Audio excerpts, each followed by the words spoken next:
Welcome in my YouTube classes. I am Rahul Gupta, science expert. Let's start chapter 13 hydrocarbon, class 11th, video 1. Subscribe my YouTube channel Chemistry Learning with Rahul Gupta. That is chapter 13 class 11th hydrocarbon. चलिए student start करते हैं. Hydrocarbon के बारे में हमने class 10th में भी पढ़ा था. सो स्टूडेंट्स हाइड्रोकार्बन स्टार्ट करते हैं. देखिए नॉर्मली हाइड्रोकार्बन जो होते हैं वो हाइड्रोजन और कार्बन से मिलकर बने होते हैं, पर और दूसरे भी एलिमेंट जुड़े होते हैं. धीरे धीरे जिस तरह से डिस्कवरी हुई थी वैसे आपके एलिमेंट और कंपाउंड और बनते हुए. चलिए आगे देखते हैं यहाँ पर. So student these are some examples of hydrocarbon. देखिए इसमें single bond, double bond, triple bond, और नॉर्मली इनका use petrol in automobiles, calls वगैरह और बहुत सारी चीज़ों में इसका हाइड्रोकार्बन का यूज किया जाता है. 90% हाइड्रोकार्बन ही होते हैं. मीथेनॉल, इथेनॉल, एसिटिक एसिड और भी ऐसे बहुत सारे. So hydrocarbon is self-explanatory, which mean compound of carbon and hydrogen only. Hydrocarbon play a key role in our daily life. इसका यूज हम LPG, CNG, coal tar, coke, ammonium liquor, polymers, dye, drugs, इन सभी चीज़ों में use करते हैं students, और बहुत इंपॉर्टेंट है. जैसे कैरोसिन ऑयल है, डोमेस्टिक फ्यूल होता है और इससे पोल्यूशन भी कम होता है. ऑटोमोबाइल से फ्यूल पेट्रोल है, डीजल है, CNG है, ये सब ऑटोमोबाइल से ऑपरेट करते हैं, लेस पॉल्यूशन है. इसके अलावा और आप पॉलीमर्स जिनमें पॉलीथीन, पॉलीप्रोपीन, पॉलीस्टाइरीन, ये सब भी हाइड्रोकार्बन से मिलकर बने होते हैं. No doubt we will discuss about the classification. Hydrocarbon different type के होते हैं, डिपेंडिंग करता है कार्बन कार्बन बॉन्ड पर. नंबर 1 तीन टाइप दैटिज में इन्हें डिवाइड किया गया है. सबसे पहले एक है saturated hydrocarbon, unsaturated hydrocarbon, aromatic hydrocarbon. इन तीनों के बारे में हम बात करेंगे. तो ये हमारे कुछ इंपॉर्टेंट यूज हैं, आप इन्हें देख सकते हैं इसके बेस पर. डोमेस्टिक और auto fuels, kerosene, petrol, diesel, ठीक है, तो ये हमारे घरों में यूज किए जाते हैं. इसके अलावा CNG gas, compressed natural gas, LPG liquefied natural gas, LNG भी होती है, लिक्विफाइड नेचुरल गैस भी होती है. तो ये सब फ्यूल की फॉर्म में यूज किए जाते हैं. इसके अलावा लुब्रिकेंट्स, सॉल्वेंट्स फॉर पेंट्स, ठीक है. तो ये यूज आप नोट करते चलिएगा ताकि आपको समझ में आ जाए, वहां पर आप नोट कर सकें. क्लासिफिकेशन पढ़ते हैं. तीन टाइप के क्लासिफिकेशन होते हैं. सबसे पहला सैचुरेटेड, अनसैचुरेटेड और एरोमेटिक हाइड्रोकार्बन. पहले सैचुरेटेड हाइड्रोकार्बन की बात करेंगे. Saturated hydrocarbon contain carbon carbon and carbon hydrogen single bond. If different carbon atoms are joined together to form open chain of carbon atoms with single bond, they are termed as alkane, as you have already studied in unit 12. Alkane के बारे में आपने पढ़ा भी है unit 12 में, यहाँ पर और थोड़ा सा पढ़ेंगे. उसके बाद आपका दूसरा आता है, देखिए सैचुरेटेड में आप पढ़ रहे हैं एल्केन, ठीक है स्टूडेंट. जनरल फॉर्मूला एल्केन का क्या होता है? CnH2n+2, that is the formula. n number of carbon atoms पर डिपेंड करता है, ठीक है स्टूडेंट्स. यहाँ पर आपको ये समझ में आ रहा है. जैसे कि प्रोपेन का एग्जाम्पल देख लीजिए. फिर साइक्लो एल्केन्स आते हैं इसी के अंडर में. इनमें क्या है, एक क्लोज चेन होती है, जैसे ये देख सकते हैं 4 कोने हैं, 4 कार्बन, इन्हें बोलते हैं साइक्लो एल्केन्स. CnH2n ये डायरेक्ट फॉर्मूला रहता है. n क्या होता है? Number of carbon atoms. तो ये सब एल्केन्स हैं. समझ में आ रहा है स्टूडेंट? साइक्लोप्रोपेन में आपको दिख रहा होगा. उसके बाद दूसरा आता है अनसैचुरेटेड. अनसैचुरेटेड हाइड्रोकार्बन जो होते हैं उनमें कार्बन कार्बन मल्टीपल बॉन्ड होते हैं, जैसे कि डबल बॉन्ड, ट्रिपल बॉन्ड या दोनों, ठीक है. डबल बॉन्ड भी होते हैं, ट्रिपल बॉन्ड भी होते हैं, या दोनों हो सकते हैं. जैसे ये हमारे कुछ एग्जाम्पल है. इनका जो जनरल फॉर्मूला होता है एल्कीन का देखेंगे. इनमें 2 पार्ट होते हैं, एल्कीन और एल्केन. पूरा पढ़ेंगे डिस्क्रिप्शन. एल्केन्स में नोमेक्लेचर, आइसोमेरिज्म वगैरह सब पढ़ेंगे. एल्कीन का CnH2n फॉर्मूला होता है, n equal to number of carbon atoms. Alkynes का जो होता है, जैसे एग्जांपल देख सकते हैं, प्रोपीन C3H6. अब एल्काइंस यानी ट्रिपल बॉन्ड. एल्काइंस में क्या होता है, जो एल्काइंस हमारा रहता है उसका जनरल फॉर्मूला उसका होता है CnH2n-2.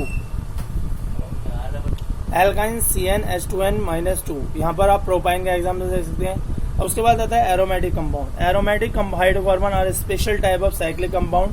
You can construct a large number of models of such molecules of both type, open chain, closed chain, keeping in mind that carbon is tetravalent and hydrogen is monovalent. For making models of alkanes, you can use toothpick for bond and penicillin balls for atoms.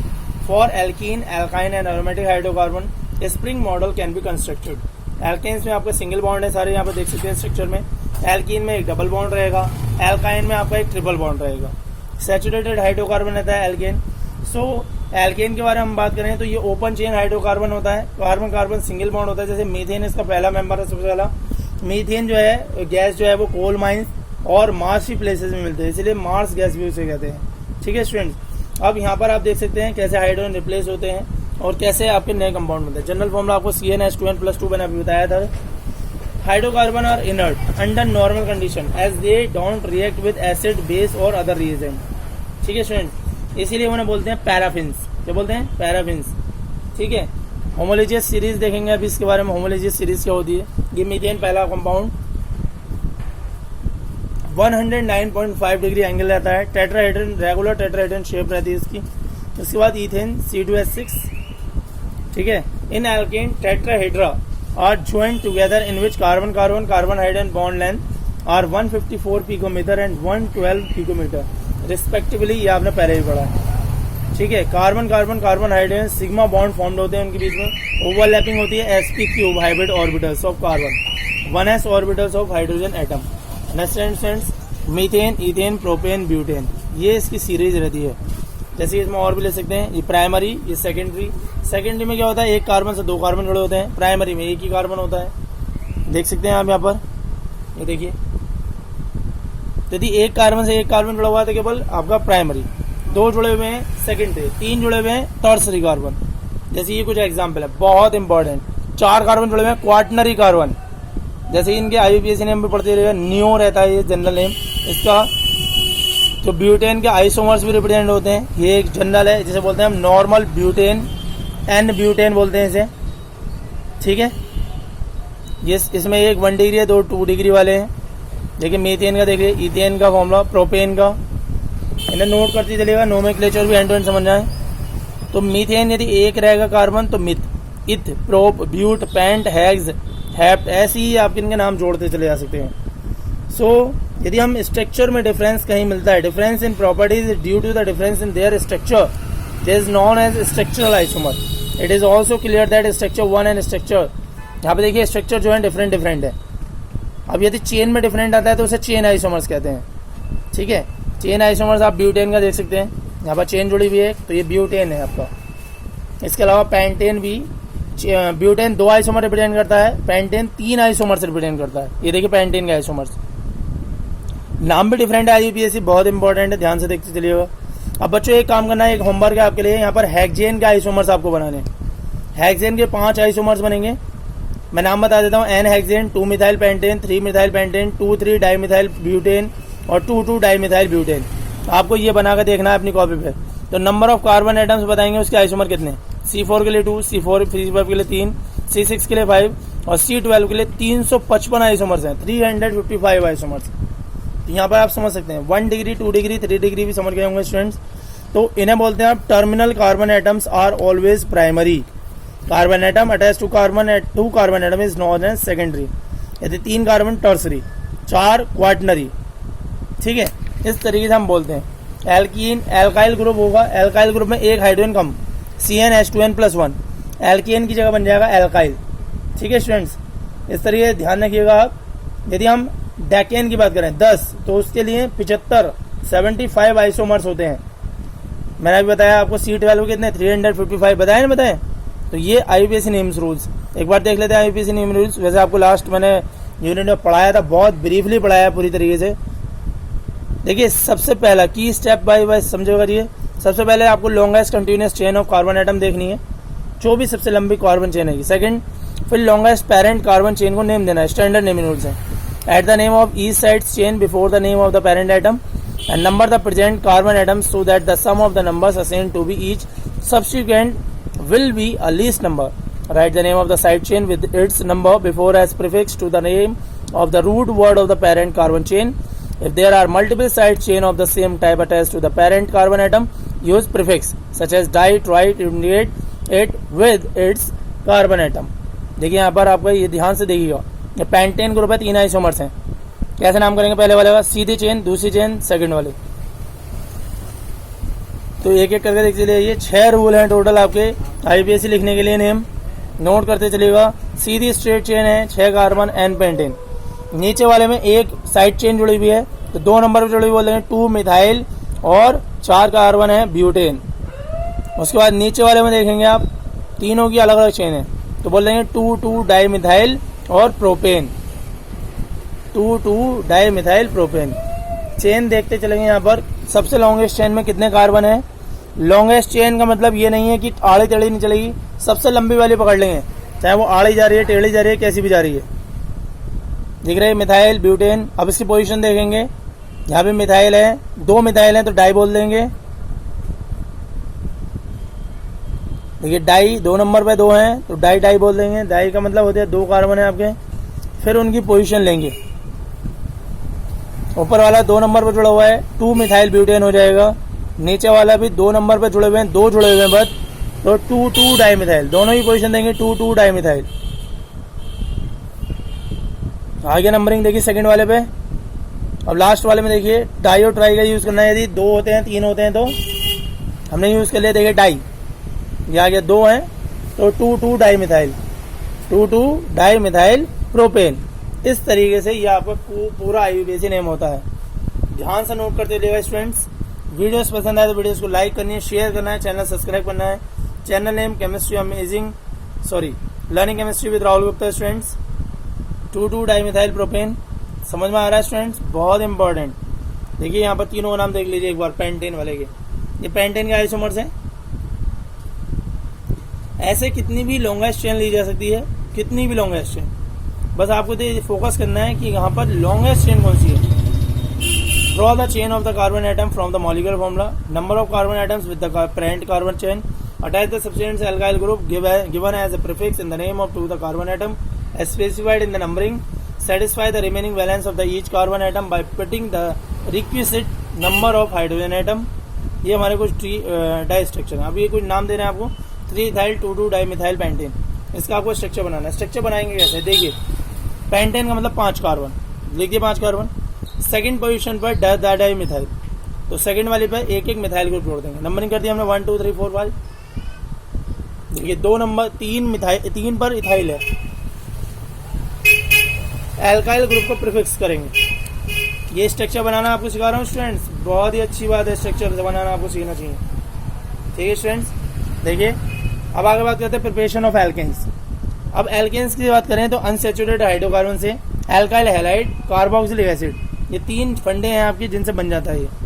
सबसे पहले unsaturated hydrocarbon की बात करेंगे तो देखिए hydrogenation reaction, जैसे हम hydrogen से रिएक्शन कराते हैं डबल बॉन्ड की, तो वो क्या है, सिंगल बॉन्ड में कन्वर्ट हो जाएगा।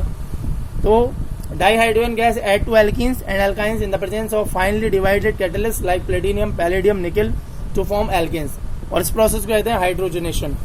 ठीक है students, so these metal absorb dihydrogen gas on their surface and activate the hydrogen bond. Platinum palladium catalyzes the reaction at room temperature, but relatively higher temperature and pressure are required with nickel catalyst. High pressure और temperature पर आपको निकल catalyst use करना चाहिए। ठीक है students, अब देखिए ये रिएक्शन, यदि इथीन है तो इथेन से इथेन बन जाएगा, प्रोपीन है प्रोपेन बन जाएगा, प्रोपाइन है तब भी प्रोपेन बन जाएगा, डबल बॉन्ड ट्रिपल बॉन्ड दोनों से ही बन जाएगा। उसके बाद बात करते हैं alkyl halide. Alkyl halide except fluoride on reduction with zinc and dilute hydrochloric acid give alkanes. देखिए ये रिएक्शन देखिए, क्लोरोमीथेन से मीथेन बन जाएगा, क्लोरो इथेन से भी इथेन बन जाएगा, 1 क्लोरोप्रोपेन से भी प्रोपेन बन जाएगा। रिएक्शन नोट करते चलिएगा। इथाइल आयोडाइड है, उससे आपका इथेन बन जाएगा, आयोडीन अलग हाइड्रोजन के साथ, ये हाइड्रोजन आयोडाइड। दूसरी रिएक्शन इसी में है आपका वुड्स मेथड आता है। वुड्स मेथड में देख लीजिए एल्काइल हैलाइड जुड़ा हुआ होगा। Alkyl halide on treatment with sodium metal in dry ethereal free from moisture solution give higher alkanes. This reaction is known as Wurtz reaction and used to preparation of higher alkanes containing even number of carbon atoms. ध्यान रखना even number में काम करेगा भाई बच्चों। Dry ether की presence में reaction होगी, जैसे आप ब्रोमोमीथेन से इथेन बना सकते हैं, ब्रोमो इथेन से एन ब्यूटेन बना सकते हैं, बड़ा बनाएंगे, हायर एल्केन्स में कन्वर्ट होगा ये, क्योंकि 2 मॉलिक्यूल जुड़ेंगे इस तरीके। देखिए बहुत इंपॉर्टेंट, नोट करते चलिएगा स्टूडेंट्स, बहुत सारी रिएक्शंस हैं। वीडियोस पसंद आए तो वीडियोस को लाइक शेयर जरूर करना भाई, important. Decarboxylation, carboxylic acid, sodium salt of carboxylic acid on heating with soda lime mixture of sodium hydroxide and calcium oxide give alkanes containing 1 carbon atom less than the carboxylic acid. This process of elimination of carbon dioxide from a carboxylic acid is known as decarboxylation. Sodium ethanoate reaction कराएंगे, sodium hydroxide से methane बन जाएगा, sodium carbonate बन जाएगा। ये reaction बहुत important है, note करते चलिएगा स्टूडेंट्स। दिख रहा है स्टूडेंट्स आपको यहाँ पर? देखिए किस तरीके से ये सेल वर्किंग होती है। एनोड पे अलग रिएक्शन रहेगी, कैथोड पे अलग। इलेक्ट्रोलाइसिस प्रोसेस हो रहा है एक तरीके से। नेक्स्ट है कॉलवे प्रोसेस में, ये भी आपका इससे ही बनता है, कार्बोक्सिलिक एसिड से। तो an aqueous solution of sodium and potassium salt of carboxylic acid on electrolysis give alkane containing even number of carbon atoms at anode. Reaction मैंने लिखी हुई देख ली सामने से। इलेक्ट्रोलाइसिस से बन जाएगा आपका इथेन। अब एनोड की रिएक्शन देख लीजिए, क्या हो रहा है, इलेक्ट्रॉन वहां से निकल रहे हैं और इस तरीके से मिथाइल एल्काइल ग्रुप बनना है। फिर कैथोड पे जाएगा, कैथोड पर रिएक्शन कंप्लीट होगी तो एनोड पे ही आपको क्या मिल जाएगा, इथेन मिल जाएगा, ये फॉर्म्ड हो गया। और कैथोड पर आपको क्या मिलेगा, hydrogen. Methane can't be prepared by this method. Methane इससे नहीं बन सकता। रीजन क्या है, यहाँ पर डाई मॉलिक्यूल चल रहा है। ठीक है students, di molecule, single molecule नहीं बनेगा। फिजिकल प्रॉपर्टी देख लेते हैं। Almost non polar, appearance, colour, odour, boiling point, solubility, polarity, सबकी बात करेंगे।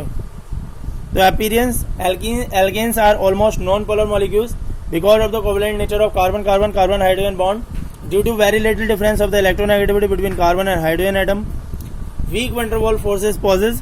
Due to weak forces, the first four members C1 to C4 are gases, C5 to C17 are liquid, and then containing 18 carbon atoms or more are solids at 298 Kelvin. They are colorless and odorless. ठीक है students, देखिए यहाँ पे देख सकते हैं आप, इनके सबके नाम देखिए। टोटल आपके 20 तक के दे रखे हैं। ये गैस है नीचे वाली, फिर नीचे वाली लिक्विड, ऊपर वाली गैस, नीचे वाली solid. Octadecane, nonadecane, icosane, ये सॉलिड। बहुत इंपॉर्टेंट स्टूडेंट, कहीं और नहीं मिलेगा आपको, इस वीडियो में ही मिलेगा केवल ये नाम। ठीक है स्टूडेंट्स, नोट करते रहिएगा। उसके बाद वाटर में सोलेबिलिटी देख रहे, वाटर में इनसोलेबल होती है, बेंजीन में सोलेबल होते हैं, ऑर्गेनिक सॉल्वेंट्स में सोलेबल होते हैं। आगे देखिए, strength of van der Waals force, weak होते हैं, मैंने अभी आपको बताया। एल्केन्स जो होते हैं नॉन पोलर होते हैं, hydrophobic in nature. It is generally observed that is in the relation to solubility of substance in solvent. Polar substance are soluble in polar solvents, whereas the non-polar ones in non-polar solvents like dissolve। ठीक है, dissolving को बता रहे हैं। Boiling point of different alkanes are given in table. Boiling point देख लेंगे अभी। Size of molecule जैसे जैसे इंक्रीज होगा, बॉइलिंग पॉइंट ऐसे ही आपको देख सकते हैं डिफरेंस। जैसे पेंटेन के आइसोमर्स देख लीजिए, तो देखिए यदि चेन रहेंगी तो उसका जो बॉइलिंग पॉइंट है वो लो हो जाएगा, क्योंकि चेन जो है स्ट्रेट रहेगी तभी बॉइलिंग पॉइंट ज्यादा रहेगा। So with increase in the number of branches chain, the molecules attains the shape of a sphere, result in smaller area of contact and therefore weak intermolecular forces. Non polar, stable of carbon bond, don't react with acid and base. समझ में आ रहा है students? Reaction देखते हैं, substitution reaction, combustion reaction. Substitution में substitute करना, एक मॉलिक्यूल हटना दूसरा। One or more hydrogen atom of alkanes can be replaced by halogen, nitro group और sulphonic acid. Halogenation take place either at higher temperature 573 to 773 the replace और diffuse sunlight और ultraviolet light. Lower alkanes don't undergo nitration and sulphonation. Higher alkanes ही जो है nitration और sulphonation करते हैं। चारों रिएक्शन देखेंगे, इनिगेशन, प्रोपेगेशन, टर्मिनेशन। हैलोजिनेशन में पहले ये देखिए, मीथेन से कार्बन टेट्राक्लोराइड बन रहा है, बहुत ही इंपॉर्टेंट रिएक्शन। कंटिन्यू फ्लो में रहती है, हर बार एक हाइड्रोजन हटाकर हर बार एक क्लोरीन जोड़ देती है। ये रिएक्शन यूवी लाइट की प्रेजेंस में होती है और बहुत ही इंपॉर्टेंट। यदि आप ईथेन से रिएक्शन कराएं क्लोरीन की तो क्लोरो ईथेन बन जाएगा, वो भी सनलाइट की प्रेजेंस में। तो it is found that the rate of the reaction of alkanes with halogen is F2 सबसे ज्यादा है, फिर क्लोरीन, फिर ब्रोमीन, फिर आयोडीन। दिख रहा है स्टूडेंट्स, क्लोरिनेशन ऑफ मीथेन का फ्री रेडिकल बना, क्लोरीन के साथ रिएक्शन कराई, मिथाइल क्लोराइड बन गया और क्लोरीन आइंट अलग हो गया। क्लोरीन फ्री रेडिकल कैसे करेगा, हाइड्रोजन के साथ रिएक्शन करेगा। इस तरीके से क्लोरीन मॉलिक्यूल कंटिन्यूअसली रिएक्शन करता रहेगा, हर बार एक हाइड्रोजन रिमूव करता रहेगा वहां से। इस तरीके से पूरा प्रोसेस है। मैकेनिज्म में 3 प्रोसेस है, इनिशिएशन, प्रोपगेशन और टर्मिनेशन। पहला क्लोरीन होमोलाइसिस होगा, क्लोरीन फ्री रेडिकल में कन्वर्ट हो जाएगा। प्रोपगेशन में क्लोरीन जो फ्री रेडिकल्स हैं वो जो है मीथेन के साथ रिएक्शन करेंगे, एल्काइल ग्रुप बना लेंगे, हाइड्रोजन क्लोराइड बना लेंगे। फिर उसी ग्रुप में एक क्लोरीन का फ्री रेडिकल जाकर जुड़ जाएगा एल्काइल ग्रुप से, बन जाएगा क्लोराइल फ्री रेडिकल एक। उसके बाद ये रिएक्शन कंटिन्यू चलती रहेगी और टर्मिनेशन स्टेप में क्या होगा, जो क्लोरीन फ्री रेडिकल रहेंगे वो आपस में रिएक्शन कर लेंगे और क्लोरीन गैस में कन्वर्ट हो जाएंगे और आपका मिथाइल क्लोराइड बन जाएगा। इस तरीके से रिएक्शन पूरा कंटिन्यू चलता रहता है। नेक्स्ट बात करते हैं कंबस्शन। दो टाइप का होता है, कंप्लीट और इनकम्प्लीट। देखिए कंप्लीट कंबस्शन में कार्बन डाइऑक्साइड और वाटर मॉलिक्यूल और एक बहुत लार्ज अमाउंट में एनर्जी निकलती है। पेट्रोल जो है वो 80% एल्केन्स रखता है। फॉर्मूला देख सकते हैं, जनरल रिएक्शन भी दिखाऊंगा आपको। So due to evolution of large amount of heating during combustion alkanes are used as fuel. Incomplete combustion देखते हैं, उसमें कार्बन मोनोऑक्साइड बनता है, देख सकते हैं वहां पर, या कार्बन बनेगा, वाटर मॉलिक्यूल अलग, मीथेनल बनता है। कंट्रोल ऑक्सीडेशन करने पर क्या होता है, methanal ethanoic acid. Alkanes on heating with a regulated supply of dioxygen और air at high pressure in the presence of suitable catalyst give a variety of oxidation products. देख सकते हैं इन reaction में, ये सब कंट्रोल ऑक्सीडेशन के हैं। Ordinary alkanes resist oxidation but alkanes having tertiary hydrogen atom can be oxidised to corresponding alcohol by potassium permanganate. समझ में आ रहा है इसमें। उसके बाद आपका आइसोमेरिज्म रिएक्शन देख सकते हैं। N alkanes on heating in the presence of anhydrous aluminium chloride and hydrogen chloride gas isomerise to branch chain alkanes. Major product are given below, some minor product are also possible which you can think over. Minor product are generally not reported in organic reaction. N hexane से देख सकते हैं, N hexane लेंगे तो आप क्या बन जाएगा वहां पर, 2 मिथाइल पेंटेन 3 मिथाइल पेंटेन बन जाएगा। और ये एरोमेटाइजेशन की रिएक्शन थी। एरोमेटाइजेशन में क्या होता है, 6 मॉलिक्यूल मिलकर एक शेप बना लेते हैं। हायर टेम्परेचर पर रिएक्शन होती है, हायर प्रेशर पर रिएक्शन होती है। In the presence of oxidise of vanadium, molybdenum और chromium supported over alumina get dehydrated and cycles to benzene and it's homogeneous. This reaction is called aromatization. Reaction with steam के साथ reaction करेगा methane, तो carbon monoxide और hydrogen gas release हो जाएगी। इसके बाद आपका ईथेन और प्रोपेन, इसमें एक रिएक्शन हो रहा है स्टूडेंट्स, आपका कन्फर्मेशन के देखिए। सो स्टूडेंट्स एक चीज बहुत इंपॉर्टेंट ध्यान समझ लीजिए, इसमें एक रिएक्शन होती है पायरोलाइसिस। पायरोलाइसिस का मतलब होता है जब हायर एल्केन्स को हीट करते हैं तो वो हायर टेम्परेचर पर डिकम्पोज होता है लोअर एल्केन्स में, और उसे डिकम्पोजिशन रिएक्शन कहते हैं। जब हायर एल्केन्स स्मॉल यानी कि छोटे छोटे एल्केन्स में कन्वर्ट हो जाता है तो उसे बोलते हैं पायरोलाइसिस। इस प्रोसेस को क्रैकिंग भी बोलते हैं, ठीक है। Preparation of oil gas and petroleum gas from kerosene oil और petrol evolve the principle of pyrolysis. जैसे डेकेन से आप कन्वर्ट हो सकते हैं हेप्टेन, पेंटेन और दूसरे प्रोडक्ट, ठीक है स्टूडेंट्स। अब प्रोजेक्शन की बात करते हैं आगे, बहुत इंपॉर्टेंट है ना, ध्यान से सुनते चलिएगा students. Conformation, alkanes contain carbon carbon sigma bond. Electron distribution of the sigma molecular orbital is symmetrical around the intermolecular axis of carbon-carbon bond, which is not disturbed due to the rotation about its axis. ठीक है, तो carbon का such spatial arrangement of atoms which can be converted into one another by rotation around carbon-carbon single bond are called conformation or conformers or rotamers. ठीक है students, it is hindered by a small energy barrier of 1 to 20 kilojoule mole inverse due to weak repulsive interaction between the adjacent bonds. Such a type of repulsive interaction is called torsion strength. ठीक है, अब ethane का देखिए, ethane किस तरीके से rotate करता है या प्रोपेन। तो ईथेन में क्या होता है, one such conformation in each which hydrogen atom attach to the two carbon are as close together as possible and called eclipse conformation, and the other is which hydrogen are as far apart as possible is known as stretched conformation. Any other intermediate conformation is called a screw conformation. It may be remembered that in all the conformation, the bond angle and the bond length remains the same. Ellipsed and the stretchered conformation can be represented by Sawhorse or Newman projection. अब एक एक conformation की बात करेंगे, दो conformation के Sawhorse का और न्यूमैन, दोनों ने इथेन के एक्सप्लेन देखी पहले किस तरीके से। भाई यदि एक बॉन्ड से कार्बन कार्बन जुड़ा हुआ है तो वो अपनी जगह पर रोटेट कर सकता है। तो Sawhorse प्रोजेक्शन में देखिए अलग अलग स्ट्रक्चर यहाँ पर दिख रहा है आपको, देखिए किस तरीके से रोटेशन कर रहा है। बैक साइड वाला कार्बन नहीं दिख रहा है क्योंकि केवल हाइड्रोजन रोटेट कर रहा है उसकी जगह पर। इंपॉर्टेंट है इस चीज को देखिए। कन्फर्मेशन आइसोमर्स, Sawhorse प्रोजेक्शन की बात करते हैं। So in this projection the molecule is view along the molecular axis. It is then projected on paper by drawing the central carbon carbon bond as a somewhat longer straight line. Upper end of the line is slightly tilted towards right or left hand side. The front carbon is shown at the lower end of the line, whereas the rear carbon is shown at the upper end.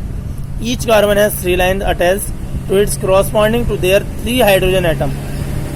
The line are inclined at an angle of 120 degree to each other. Saur's projection of ellipse and stator's conformation of ethane are depicted in this type figure. देख रहे हैं students, ये ellipse आपका confirmation represent कर रहा है. बहुत important है इलिप्स जी, आपका नोट करते जाइएगा. जहां पर भी कोई प्रॉब्लम रहेगी वहां पूछिएगा स्टूडेंट. तो ये साहॉर्स पोर्शन था इलिप्स में, देखिए, और दूसरा स्टेचर्ड. इसे साहॉर्स प्रोजेक्शन में रिप्रेजेंट किया गया था. देखिए कैसे डिफरेंट डिफरेंट स्ट्रक्चर रिप्रेजेंट होते हैं. ये स्क्रू कन्फर्मेशन है. स्क्रू का मतलब एक जगह घूम रहा है, ये देखिए. इसके बाद बात करेंगे न्यूमैन प्रोजेक्शन का. न्यूमैन प्रोजेक्शन में क्या है वो अभी बात करते हैं. बहुत इंपॉर्टेंट है. इलिप्स कन्फर्मेशन दिखते रहिए.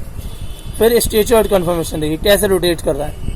तो उसमें आपके 6 के 6 कार्बन दिख जाएंगे इथेन के स्टेचर्ड में, जबकि इलिप्स में आपके केवल 3 ही दिखेंगे. तो ये स्ट्रक्चर आपको बहुत कुछ रिप्रेजेंट कर रहा है. टॉरिज में स्ट्रेन है इसमें, दोनों में ही, और चाहे वो इलिप्स हो चाहे वो स्ट्रक्चर्ड हो, और दोनों ही साहॉर्स प्रोजेक्शन में रिप्रेजेंट किया गया. टॉरिज में एंगल भी देख लीजिए दोनों में.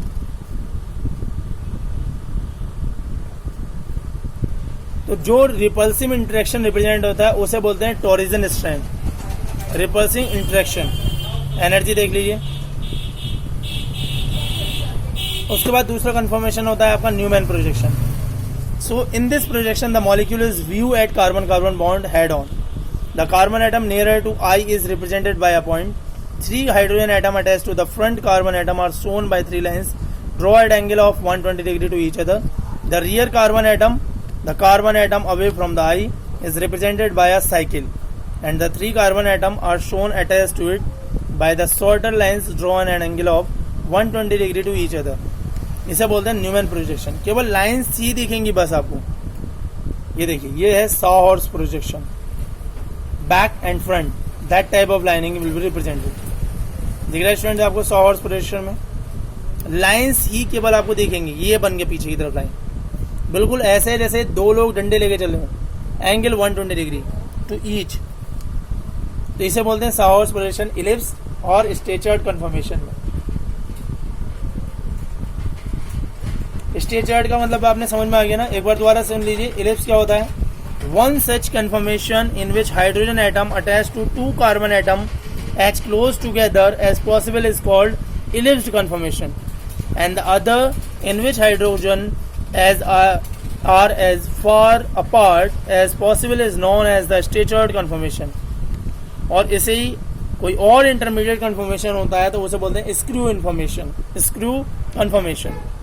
ये न्यूमैन प्रोजेक्शन देखिए यहाँ पर किस तरीके से प्रोजेक्शन डिपेंड करेगा. एंगल भी यहाँ पर भी 120 है. अब बात करते हैं नेक्स्ट एल्कीन्स की. एल्कीन्स क्या कहता है? सो स्टूडेंट्स, जो न्यूमैन प्रोजेक्शन की हम बात कर रहे थे, यदि कोई भी रिपल्सिव इंटरेक्शन इलेक्ट्रॉन क्लाउड्स जो इसे इफेक्ट करता हो कन्फर्मेशन की स्टेबिलिटी को, उसे बोलते हैं हम torsion strain. Magnitude of torsion strain depends upon the angle of rotation about carbon carbon bond. This angle is also called dihedral angle या टॉरिजन एंगल. ठीक है स्टूडेंट, टॉरिजन एंगल बोलते हैं इसे. So of all the conformation of ethane, the staggered form has the least torsion strain and the ellipsed form the maximum torsion strain. ellipse में सबसे कम होती है, यानी कि आपका मिनिमम होती है, और सॉरी ellipse में सबसे ज़्यादा होती है, और staggered form में सबसे कम torsion strain रहती है. जो एनर्जी होती है वहाँ पर, the energy difference between the 2 extreme forms is of the order of 12.5 kilojoule mole inverse, which is very small. Even at ordinary temperature, the ethane molecule gain thermal or kinetic energy sufficient enough to overcome this energy barrier of 12.5 kilojoule mole inverse, which is very small even at ordinary temperature. The ethane molecule gain thermal or kinetic energy. ठीक है students. So it has been not possible to separate and isolate different conformational isomers of ethanes. चलिए alkenes के बारे में बात करते हैं. Alkenes के स्ट्रक्चर के बारे में बात करते हैं आगे. तो यहाँ पर आपका एक पार्ट पूरा हो गया. बिल्कुल यहाँ पर आपका एल्केन पूरा हो गया. उसकी इन जो कंफर्मेशन थे, रिलेटिव स्टेबिलिटी थी, वो कंप्लीट हो गई. सो स्टूडेंट्स, चलिए यहाँ पर ये कंफर्मेशन पूरा होता है. आपका अगली वीडियोस में एल्कीन और एल्काइन की बात करेंगे. Okay students, thanks for watching this video. Stay at home, be safe, enjoy family. Goodbye students. यहाँ पर आपका एक पार्ट एल्केन पूरा हो गया. चैप्टर 13 हाइड्रोकार्बन्स का। Good bye.